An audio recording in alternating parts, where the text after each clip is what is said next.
प्रिय मित्र, जय मसीह की। आइए हम प्रभु के वचन से पढ़ते हैं उत्पत्ति की किताब, और उसके 30 अध्याय को हमने कंप्लीट किया है और हम 31 अध्याय में आ गए हैं। और वहां पर हमने इस बात को देखा गया कि भेड़ बकरियों के सामने किस तरीके से वो चिनार और बादाम और यहाँ पर उन पौधों के पेड़ों की हरी छड़ियों के बारे में बताया गया है, जो हार्मोन के वृक्ष की छड़ियां हैं। और जब भेड़ बकरी को गाभिन होने का समय आता था, तब याकूब ऐसा करता था और याकूब की भेड़ बकरियां बढ़ती चली गई और याकूब की भेड़ बकरियां बलवंत रही, लाबान की बकरियां कमजोर या निर्बल हो गई। और तब वो बहुत धनाढ्य हो गए, क्योंकि वो जाने की तैयारी में था और उसने पहले से ही 30वें अध्याय में इस प्रकार से कह दिया था कि मुझे आप जाने दें। और लाबान ने अनुभव से जान लिया था कि परमेश्वर ने इसके कारण मुझे भी आशीषित किया है। और अब जब इस तरीके से याकूब ने अपनी तरक्की की है कि छड़ियों का सहारा लिया और बलवंत उसने अपनी रखी और बनाई, और याकूब लाबान के लिए अलग अलग करता गया, तो इस तरीके से बहुत धनाढ्य हो गए। और जब आप दिन प्रतिदिन बढ़ते जा रहे हो, आप आशीष के भागीदार हो रहे हो और आप अपनी बिजनेस को बढ़ाने के लिए नए नए तरीके अपना रहे हो, तो प्रियो, आपके विरुद्ध में या आपके बारे में बहुत से लोग चर्चा करना शुरू कर देंगे। और जैसे कि हम यहाँ पर देखते हैं, तो हम 31वें अध्याय में उन चर्चा को देखते हैं जो याकूब के प्रति की जा रही हैं। और वो चर्चा क्या है, वो बातचीत क्या है, उसके विरुद्ध में क्या क्या बातें हो रही हैं। जैसे कि हम सब के विरुद्ध में बहुत सी बातें होती हैं। पहले आपके पास आज साइकिल तक नहीं होगा, आज आपके पास गाड़ियां होंगी, कारण कि परमेश्वर आपको बढ़ाता चला जाता है और आपके बिजनेस पर भी वो आशीष देता है। जो आप करते हैं, परमेश्वर उसके में आपका साथ देना शुरू करता है। तो यहाँ पर हम वचन को पढ़ते हैं 31वें अध्याय को। यहाँ लिखा है कि फिर लाबान के पुत्रों की ये बातें याकूब के सुनने में आई कि याकूब ने हमारे पिता का सब कुछ छीन लिया है, हमारे पिता के धन के कारण उसकी है प्रतिष्ठा हुई है। वो प्रतिष्ठित व्यक्ति हो गया था प्रियो। और अब ये चर्चा चल रही है याकूब के बारे में, लाबान के पुत्र ये सब चर्चा कर रहे हैं, और वहां के गांव के लोग भी हो सकता है यही चर्चा कर रहे हैं, क्योंकि पुत्रों की बात सुनने में आई है याकूब को। ये लाबान के पुत्र हैं, लाबान के पुत्र उस पर ब्लेम कर रहे हैं, उस पर इल्जाम लगा रहे हैं और उसे ये कह रहे हैं कि हमारे पिता का सब कुछ उसने छीन लिया है, और हमारा पिता का जो भी उसने छीना है उसके कारण से वो उसकी प्रतिष्ठा हुई है। वहां के लोग उसकी प्रतिष्ठा कर रहे होंगे, वहां वो धनाढ्य तो बन ही गया है और उसकी चर्चा चलती रहती है। इसलिए चिढ़ने वाले लोग, ये जो लाबान के बच्चे हैं, वो ये बात कह रहे हैं, और ये बात याकूब को भी पता चल गई है। प्रियो, जब तक आपके बारे में लोग बोल रहे हैं आपको पता नहीं है, कोई बात नहीं चलेगा। पर जिस दिन आपके कान में वो बात पड़ेगी कि आपके प्रति ये सब बातें की जा रही हैं, उस दिन आप चिंता में पड़ जाएंगे, उस दिन आप अलग होने की कोशिश करेंगे, उस दिन आप बहुत एक बड़ा कदम उठाने के लिए तैयार हो जाएंगे। जैसे कि याकूब अब लाबान के इन पुत्रों की बात सुनते ही उसे बुरा लगा है और वो अब ये सहन नहीं कर सकता है। और हम आगे 2 पद में पढ़ते हैं कि क्या होता है। और याकूब ने लाबान के मुख पर दृष्टि की और ताड़ लिया कि वह उसके प्रति पहले के समान नहीं है। याकूब ने भी चेक किया है, जब उसके बेटों की बात उसके कान में आई तो उसने उसकी ओर देखा, लाबान की ओर। याकूब ने जाना और उसे ताड़ लिया कि वो पहले के समान अब मुझे नहीं देख रहा है, जैसे कि पहले मुझे अपना जमाई समझ रहा था, ऐसा नहीं समझता है। और उसने इस बात को चेहरे से पहचान लिया है। जैसे मैं अक्सर बोलता हूँ कि किताबें बहुत सी पढ़ी होंगी तुमने, क्या चेहरा कभी पढ़ा है तुमने? तो प्रियो, सच है ये बात। चेहरे पर आपके बहुत कुछ लिखा है, शायद आपको पता नहीं है, पर दूसरा व्यक्ति आपके चेहरे पर पढ़ लेगा। इसलिए बाइबल के साथ साथ आपके चेहरे को पढ़ने वाले भी बहुत से लोग होंगे। आप बाइबल पढ़ते होंगे, लेकिन वो आपको पढ़ते होंगे। आपको पढ़ना का मतलब है कि आपके अंदर बाइबल हो, आपके अंदर परमेश्वर हो, आपके अंदर पवित्र आत्मा हो, आपके अंदर हमारा उद्धारकर्ता प्रभु यीशु का प्रेम हो, तो आपको आपके चेहरे से पढ़ लेंगे।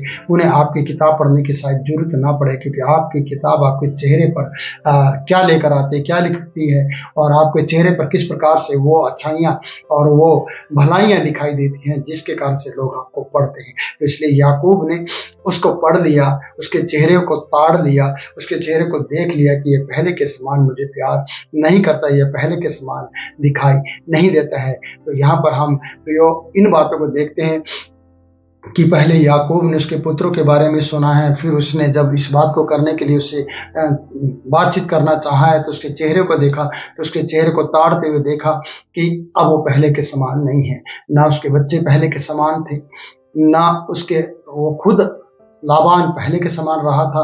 ये याकूब ने जाना है और याकूब अब चिंता में है। याकूब अब कुछ नए बातों को सोच रहा है। याकूब को अब कौन उसकी मदद करेगा, हम अगले पद तीसरे पद में देखते हैं। तीसरा पद हमें यह बता रहा है कि परमेश्वर उसे छोड़ा नहीं है, परमेश्वर अभी भी जिंदा है और परमेश्वर हमेशा जिंदा रहता है और युगन युग आपके साथ चलेगा।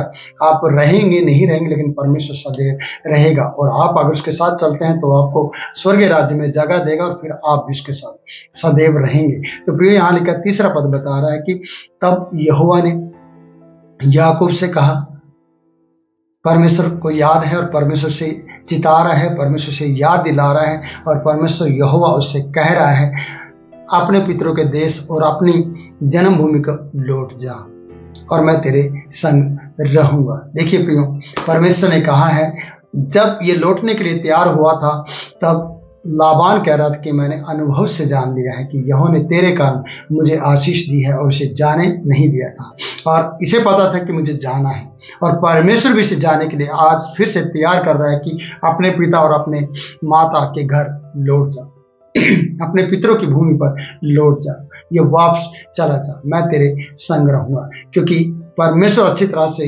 लाबान को जानता है कि वो उसके साथ धोखा करेगा, वो इसे जाने नहीं देगा। इसलिए परमेश्वर याकूब को तैयार कर रहा है कि मैं तेरे संग रहूंगा। प्रियो, ये अच्छी बात है कि परमेश्वर आपकी हर बात, चाहे वो दर्शन के द्वारा हो, चाहे वो वचन के द्वारा, चाहे आपके पासवान के द्वारा, वो आपकी मदद करता है। वचनों के द्वारा आपको बताता है कि आपको आगे कौन सा कदम उठाना चाहिए। जैसा कि यहोवा ने आकर उसे इस बात को कहा कि अपने पितरों के देश में और अपनी जन्मभूमि को लौट जा, मैं तेरे संग रहूंगा। आगे हम वचन पढ़ते हैं, तब याकूब ने राहेल और लिया को लिया प्रियो और जा उन्हें बुलवाकर लिया और मैदान में भेड़ बकरियों के पास बुलाकर कहा, लिया से और राहेल से बातचीत की है कि हमें क्या करना होगा, कि परमेश्वर ने हमें मुझसे बात की है।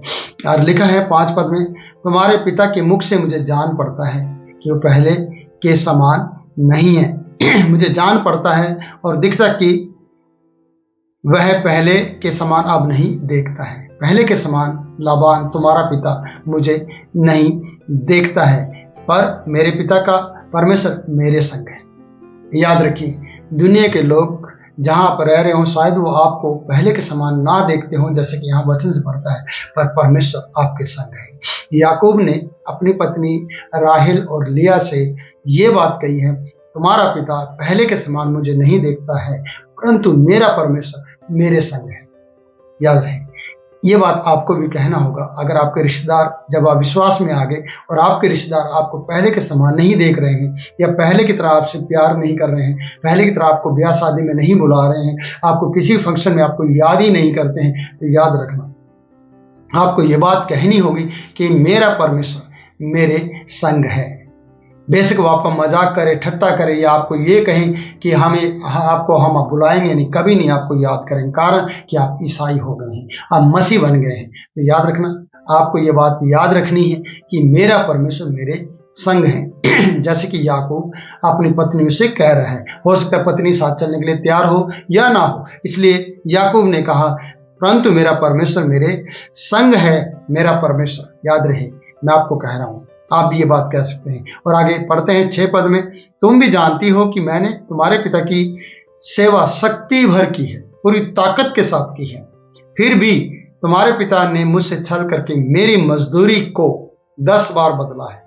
याद रखना, 10 बार उसकी मजदूरी को उसने बदला है। अगर उसे काली बढ़ती हुई नजर आई तो कालियों को अपना बना लिया, अगर उसे चितकबरी बढ़ती हुई नजर आई तो उसने चितकबरियों को अपना बना लिया, बोला कि अब ये मेरी मजदूरी ठहरेगी। तो इस तरीके से वो 10 बार उसकी मजदूरी को बदलता रहा। और याकूब इस बात को यहाँ पर अपनी पत्नियों को कह रहा है कि आपके पिता ने मेरे साथ छल किया है, और मेरी मजदूरी को 10 बार बदला है। और आगे पढ़ते हैं प्रियो कि 8 पद को पढ़ते हैं। परंतु परमेश्वर ने उसको मेरी हानि करने नहीं दिया। उसने 10 बार मेरी मजदूरी बदला, लेकिन परमेश्वर मेरी हानि करने नहीं दिया। जब उसने कहा चित्त वाली बच्चे मेरी मजदूरी ठहरेंगे, तब सब बकरियां चित्त वाली जनने लगी।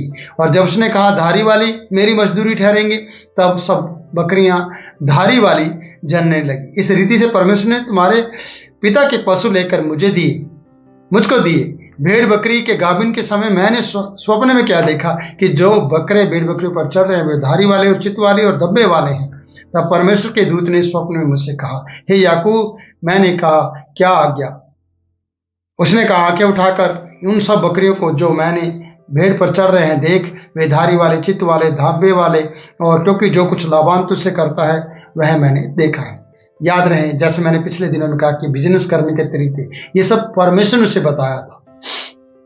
ये वचन हमें क्लियर करता है कि परमेश्वर ने उसे दर्शन दिया था। स्वर्गदूत उसे कह रहे थे, जो जिनको तू दर्शन में देख रहा है वो सब मैं तुझे देता हूं। इसलिए यहां लिखा कि लाबान ने जो तेरे साथ गलत किया है, 10 बार तेरी मजदूरी को बदला, वो मैंने देखा है, इसलिए तू ऐसा कर। और वो परमेश्वर के कहने के अनुसार वो छड़ियां कटोतों में खड़ा करता रहा है, कुएं के सामने, उन बकरियों के सामने खड़ा करता रहा है। इसलिए उसका बिजनेस दिन प्रतिदिन बढ़ता चला गया, क्योंकि उसके बिजनेस को खराब करने वाला लाबान था। और लाबान जब जब चालाकी के साथ उसका बिजनेस बढ़ता, उसके भेड़ बकरियां बढ़ती, उसको बदला कर लेता कि अब ये मेरी मजदूरी ठहरेंगे। अब वो मजदूरी कमजोर वाली तेरी मजदूरी ठहरेगी, लेकिन बलवंत परमेश्वर, सर्वशक्तिमान परमेश्वर उसके साथ सदैव बना रहा। इसलिए प्रियो कि परमेश्वर जब जब आपके साथ बना होगा ना, तब तब लोग आपकी मजदूरी को बदल सकते हैं, आपके जॉब को बदल सकते हैं, आपको जॉब से हटा सकते हैं, आपके लिए बहुत से घाटे का सौदा वो कर सकते हैं। लेकिन परमेश्वर आपके साथ है तो आपको घाटा नहीं पड़ेगा, और आपके साथ हमेशा परमेश्वर आपको आशीषित करता चला जाएगा। इसलिए यहां पर लिखा है 13 पद में, तब उस बेतेल का परमेश्वर तब परमेश्वर ने मुझे कहा, मैं उस बेतेल का परमेश्वर हूं जहां तूने खंभे पर तेल डाल दिया था और मेरी मन्नत मानी थी। अब चल, इस देश से निकलकर अपनी जन्मभूमि को लौट जा। ये परमेश्वर का दर्शन वो बता रहा है कि परमेश्वर ने मुझे फिर से लौट जाने के लिए कहा है, जहां पर परमेश्वर से मैंने प्रार्थना की थी, और वही परमेश्वर ने मुझे कहा है। उसी परमेश्वर ने मुझे तेरे पिता से भेड़ बकरी लेकर दिए हैं। उसी परमेश्वर ने मुझे दर्शन दिया है कि इस तरीके से भेड़ बकरियों के सामने किया जाए। तो सचमुच में आपको तरीके भी परमेश्वर बताएगा, आपके कार्यों में किस तरीके से आपको आगे बढ़ना है, अपने प्रार्थना के जीवन में और अपने रोजगार के जीवन में, वो भी परमेश्वर आपको आपकी अगुवाई करेगा। चाहे वो वचन के द्वारा पासवान के थ्रू करे, चाहे वो भविष्यवक्ता के द्वारा भविष्यवाणी के थ्रू करे, या फिर वो आपके बाइबल पढ़ते समय, या फिर रात को दर्शन देने के द्वारा, या स्वप्न के द्वारा, या अपने बिजनेस को दिखाते हुए आपको आपकी अगुवाई करे। वो परमेश्वर आपके जीवन में ऐसा काम करेगा। क्या आप नहीं चाहते कि परमेश्वर आपको तरक्की दे?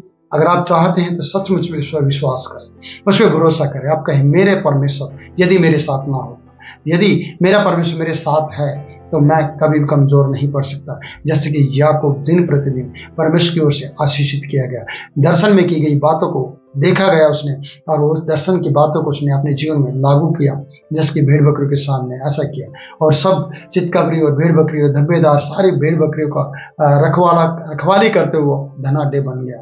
क्यों? क्योंकि परमेश्वर उसके संग था। वैसे परमेश्वर आज भी आपके संग है, आपके परिवार के संग है, आपके बाल बच्चों के संग है। आप विश्वास करें और परमेश्वर को खुश करें और उससे प्रार्थना करें। प्रभु ने वचनों के द्वारा आपको बहुतायत से आशीष दे। फिर मिलूंगा नई वीडियो में नई बात के साथ।